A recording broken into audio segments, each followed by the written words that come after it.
You are about to cross into a world where fear is real. Real stories, unexplained phenomena, where the supernatural lurks in the shadows. From the portal of dread. Today's story, 13th Battalion.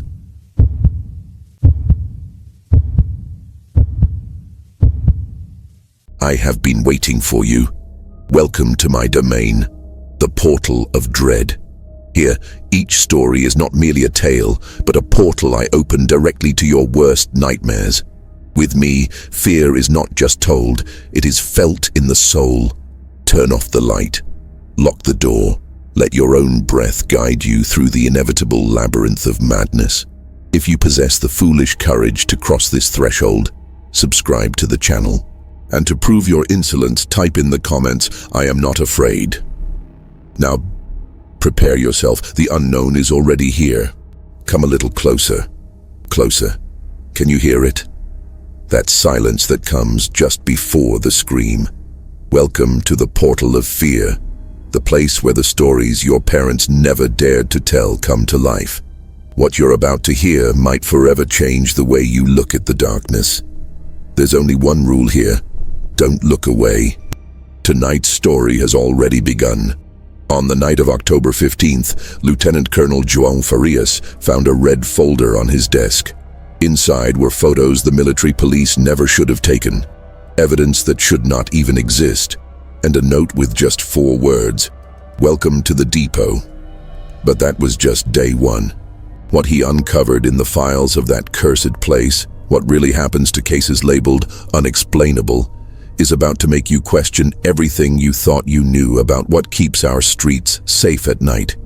If you've ever wondered what happens to those cases the police just push under the rug, hit like and subscribe, because what I'm about to share is real.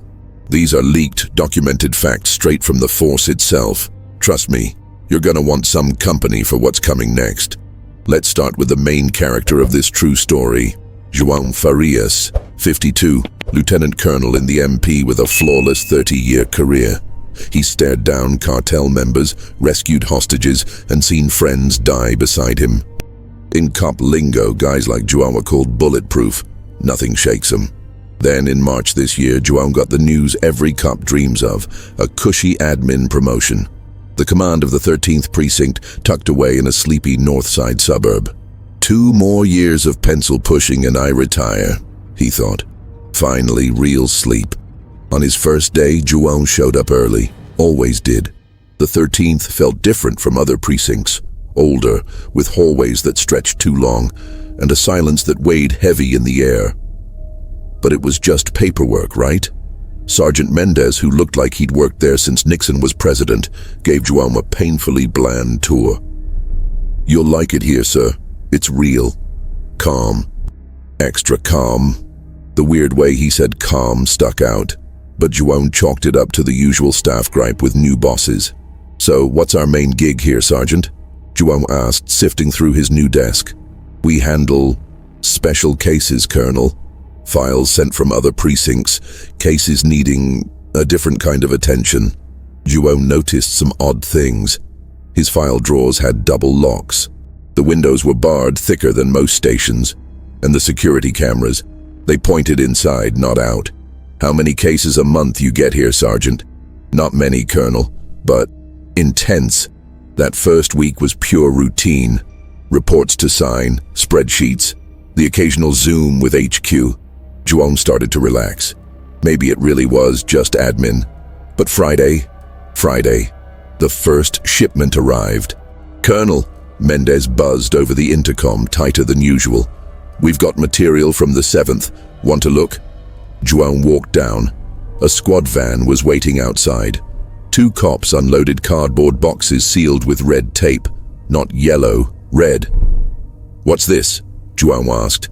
"Incident 647 Alpha," one soldier muttered, avoiding eye contact. "429 Flower Street. Whole family. Well, you'll see. But I haven't even told you the most disturbing part." João took the first box back upstairs. Inside, he found something his 30 years as a cop could not explain. Photos from a crime scene that defied all logic. A family of 4 found dead at their dinner table, plates still hot, like they'd just paused mid-meal. The thing is, this family disappeared 3 months before. The bodies were fresh. "Sergeant!" João yelled into the intercom. "Yes, Colonel? I need to talk to whoever handled this case." "Not possible, sir. The investigator requested a transfer, out of state." João spent the weekend poring over the files. These weren't inconsistencies, they were impossibilities. Witnesses swearing dead people were walking around. Kids vanishing from locked rooms. Murderers confessing to crimes, only to have ironclad alibis showing they couldn't have done them. Monday, João finally confronted Mendes. "Sergeant, what the hell is this place really?" The older man sighed like he'd been carrying a weight forever. "Colonel, I'll level with you. Every precinct gets a case now and then that just doesn't fit. If these stories ever went public, there'd be panic, or worse, no one would trust us anymore. That's why about 15 years ago, they made the 13th. A dumping ground for old files. No, Colonel.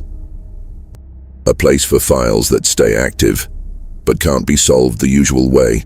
That's when João understood the double locks, the extra bars, the inside-facing cameras.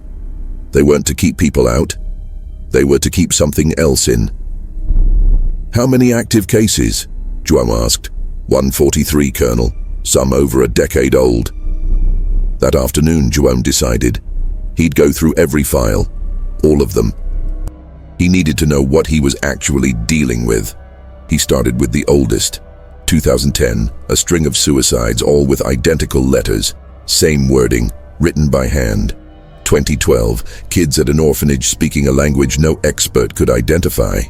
2015, a guy photographed at 17 murders in 7 cities over 3 years. Only he died in 2014. Every file João opened felt like another step down an endless rabbit hole. The worst part was spotting a bizarre pattern. These weren't random. There was progression, like something was pushing the bounds of reality, getting bolder each time. "Sergeant," João called Mendes in on Wednesday. "These cases, is there something in common I'm missing?" Mendes closed the door, glancing down the hall first. "Colonel, can I ask, are you religious?" "Why?" "Because what I'm about to say goes down easier if you believe in things we can't explain. Every one of these cases, Colonel, every one happened within 30 miles of this building. And all started after this station was built. You're saying the 13th attracts this stuff?" "Not just attracts," Mendes muttered. "It might create them." That night, João stayed late, mapping incident logs, hoping to prove Mendes was just paranoid. That was when he realized he wasn't alone. He stepped out of his office into a pitch-dark corridor. Empty. But he knew he'd heard footsteps, ones that weren't Mendes's heavy boots. "Hello?" That's when he noticed a light was on in the basement file room, the one holding the closed cases. Files, Mendes said, should never, ever be opened. João crept down, the stairs creaking underfoot. The door was cracked open, pale light spilling into the dark. But if you think that's scary, just wait. João pushed the door open slowly. The archive room was huge, much bigger than you'd guess from outside. Rows and rows of shelves stretched into the gloom, and in the back, a figure stood with its back to him, rifling through a file. "Excuse me," João called, hand inching for his gun. "You're not supposed to be here." The figure turned. It was himself. João was looking at his own face. "No way," he whispered, stepping back. "Of course it's possible," his own voice answered. "You didn't read the files close enough. Case 01 Alpha, the very first file in the 13th. The other João, because what else could he call him, held a red folder exactly like the one from João's first day. "This isn't your first time living this," the double said. "It's the 13th. João tried to remember, to reason, but his memories began breaking apart. Images of other first days, other meetings with Mendes, other nights alone in that same file room. What's happening to me?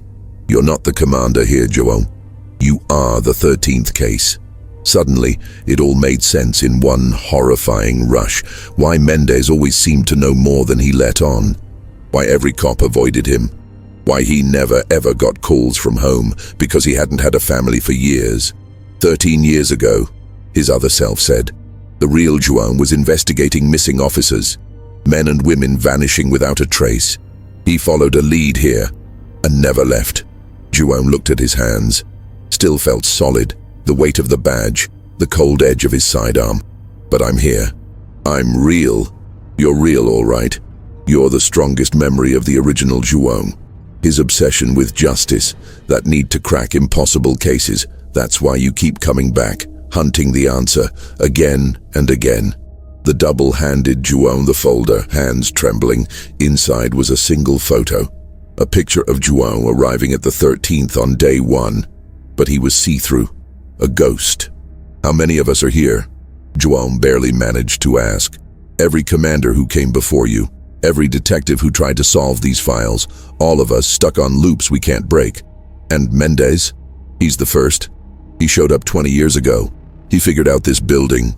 Collects people like us. The ones who can't leave a case unsolved. João looked around the archive room. In the shadows, other figures became clear. Dozens. All in police uniforms from different eras, endlessly sorting files they'd never finish. What if I just leave? If I walk out now and don't come back? His reflection smiled, sad as death. You've tried, 12 times, every time you return, because you need to know. And the truth is, some mysteries, they're endless. Some are only here to keep us, forever, chasing answers. Right then, reality fractured. João felt it. The sensation of finally waking up.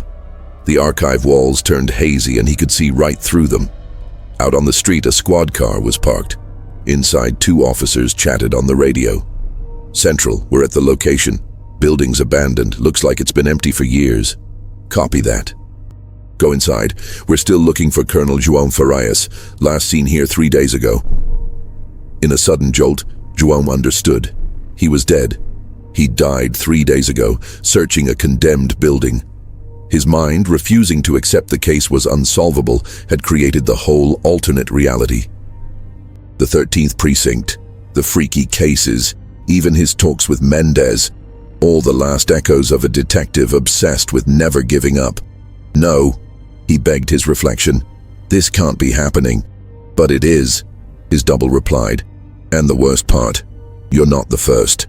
This building, this shell, collects the minds of detectives who die chasing what can't be solved. Our obsessions become our world. Will they find me? They'll find your body. But you're stuck here, with us. Another permanent case in the archive of restless souls. João looked at the photo in his hands, now unmistakable. Not a snapshot of him arriving, but of his own body, found in that abandoned building 3 days before. Hands still clutching a file. The file he never solved. Welcome to the real depot, Colonel, said Mendez, suddenly at his side. Here, we collect more than unsolved cases. We collect everyone who died trying to close them. They found Colonel João Farias' body that night. Officially, he died of a heart attack during a routine investigation. The case, filed away with barely a footnote. But if you ever walk past that abandoned building late at night, if you listen closely, you'll see a light in what used to be the 3rd floor. And for those gutsy enough to get close, they swear they can hear voices, endlessly working cases that never, ever let go. I often wonder how many of us have obsessions so deep that not even death can pry them away. How many mysteries exist just to keep us forever hunting answers we'll never find? And you, listening now, what's the unsolvable mystery in your life that keeps you up at night? If this story freaked you out the way it freaked me out when I got these files, if you also believe some obsessions are too strong for death to end, drop a comment. What's the one mystery you just can't let go of? For more stories like this, real cases that rewrite reality, hit the bell. Next week I'll share how a detective found out every crime she ever investigated was one she'd already committed herself in a past life. Yeah, the stories only get wilder from here. Until then, Beware the obsessions you carry. Some of them might last a whole lot longer than you think. And so, another story wraps up. Or maybe it was all just a fever dream. Sometimes the line between reality and nightmare is thinner than you'd believe. So, do you still trust your own mind? Share your crazy theories in the comments. To keep your sanity company, like, subscribe, and ring the bell. You don't want to face what I've got planned for next week alone. Sleep tight, if your conscience lets you. See you again in the Portal of Dread.